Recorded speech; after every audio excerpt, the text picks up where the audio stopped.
Beberapa waktu lalu, sebuah toko roti legendaris di kawasan Jalan Raya Bogor diserbu ratusan warga. Ternyata ini merupakan imbas dari info bahwa gerai toko ini akan ditutup mulai Januari 2025. Tak tanggung-tanggung, para pecinta roti manis produksi toko yang berdiri sejak 1971 ini rela mengantri berjam-jam untuk mendapatkan makanan favoritnya.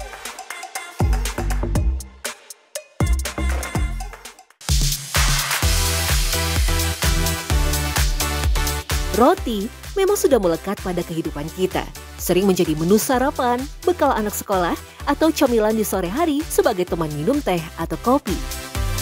Belakangan banyak beredar di masyarakat info bahwa roti gandum lebih sehat daripada roti lain pada umumnya. Roti gandum disebut-sebut berasal dari gandum yang banyak serat dan kaya manfaat, sedangkan roti-roti lain kebanyakan dibuat dari tepung terigu yang justru mengandung banyak karbohidrat dan gula. Menurut aku ya, roti gandum itu memiliki nutrisi yang bagus ya buat tubuh kita, dan itu hampir sama nutrisinya sama kayak nasi, terus juga bikin kenyang gitu. Gandum itu salah satu biji-bijian ya, dan fun fact-nya gandum itu bisa bikin kita kenyang, bahkan lebih kenyang daripada nasi. Gandum menjadi salah satu tanaman pangan paling penting di dunia yang memiliki posisi hampir sama dengan makanan pokok lainnya seperti nasi, jagung, kentang, dan sagu karena mengandung karbohidrat. Namun bedanya, gandum mengandung serat lebih banyak. Setidaknya dalam 100 gram gandum atau 7 sendok makan, terdapat 10,7 gram serat, lebih tinggi dibandingkan nasi yang hanya 0,27 gram. Serat ini mampu menjaga pencernaan dengan cara meningkatkan gerakan peristaltik usus dan mencegah sembelit. Selain itu, kandungan serat pada gandum mampu mengurangi resiko penyakit jantung dengan menurunkan kadar kolesterol jahat pada darah. Jika dihitung dari jumlah karbohidrat dan kalori yang terbilang tinggi, olahan makanan yang mengandung gandum dapat dijadikan sumber pangan untuk diet dan pelangsing. Gandum lebih lambat dicerna dan diserap ke dalam aliran darah, sehingga lonjakan gula darah dapat teratasi.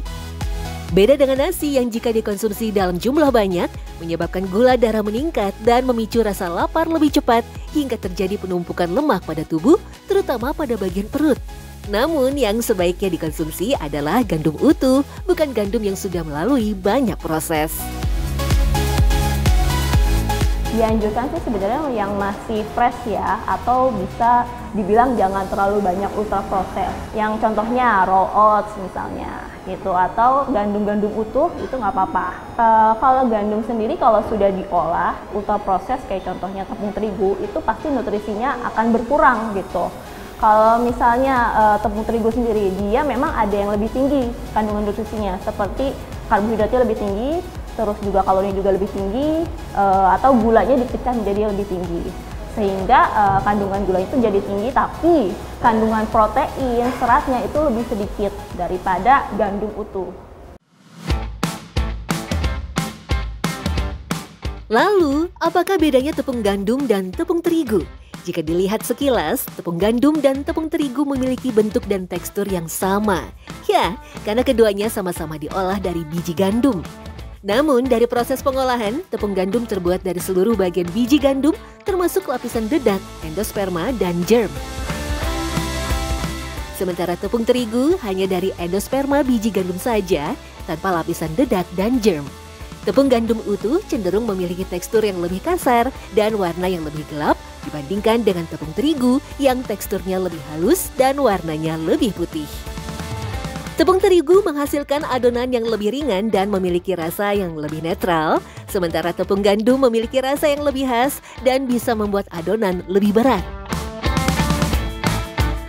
Kalau gandum itu kan setelah dia dipanen di stage tertentu, di tahap tertentu, lalu dia di conditioning, dia digiling, dia diayak, nah lalu dikemas menjadi tepung. Nah itu sebenarnya hasilnya yang kita konsumsi, bukan gandumnya seperti kita misalnya mengkonsumsi beras menjadi nasi gitu, yang cuma digiling doang gitu. Nah kalau ini sampai menjadi bentuk tepung, dan tepung ini lantas bisa menjadi berbagai produk.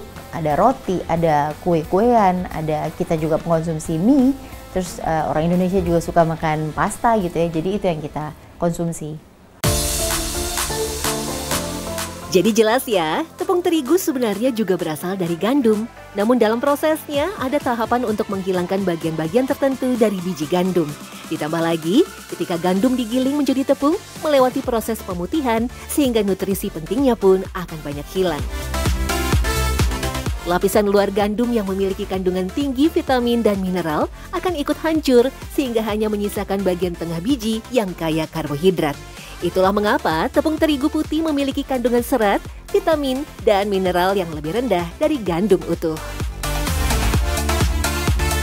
Karena kan melewati banyak proses gitu, sehingga menurunkan komposisi zat gizinya gitu. Kalau misalnya bahan makan udah banyak tercampur banyak proses gitu, sehingga banyak zat gizi lainnya itu bakal berkurang gitu, dan malah meningkatkan zat gizi lainnya. Contohnya yang nggak baik misalnya zat gizi seperti gula, karbohidrat lebih tinggi, tapi seratnya malah jadi hilang, jadi sedikit. Atau misalnya dia ada mineral lainnya, misalnya harusnya ada vitamin A, vitamin D, tapi karena banyaknya proses dalam pengolahan tersebut, zat gizi itu akan hilang.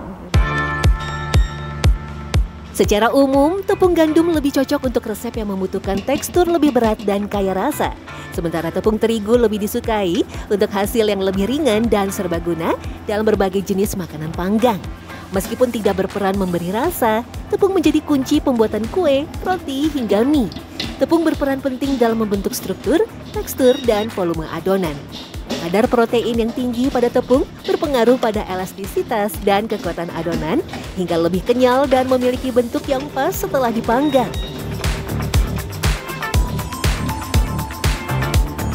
Keberhasilan pembuatan roti juga bergantung pada takaran jumlah tepung.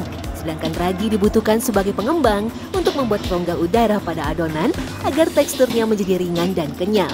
Dibutuhkan waktu 10 hingga 20 menit untuk mengaduk adonan roti hingga semua bahan menggumpal sempurna. Sedangkan untuk adonan roti jenis tertentu harus diberikan es batu untuk memadatkan adonan dan membuat teksturnya tetap terjaga. Es batu juga membantu menjaga suhu adonan agar tetap rendah sehingga proses fermentasi bisa terkendali. Kalau misalkan untuk roti manisnya itu takarannya dia sekitar yang saya bilang tadi 80% tepungnya, sisanya yang 20% itu resep. Kalau misalkan lebih dia akan menjadi keras gitu, kalau misalkan kurang pun dia akan jadi lembek. Untuk membuat roti yang sempurna, proses pengulenan menjadi kunci seperti menekan, melipat, dan menarik adonan. Adonan roti dipipihkan dengan tangan dan dilakukan secara perlahan. Hal ini untuk menghindari rusaknya tekstur roti.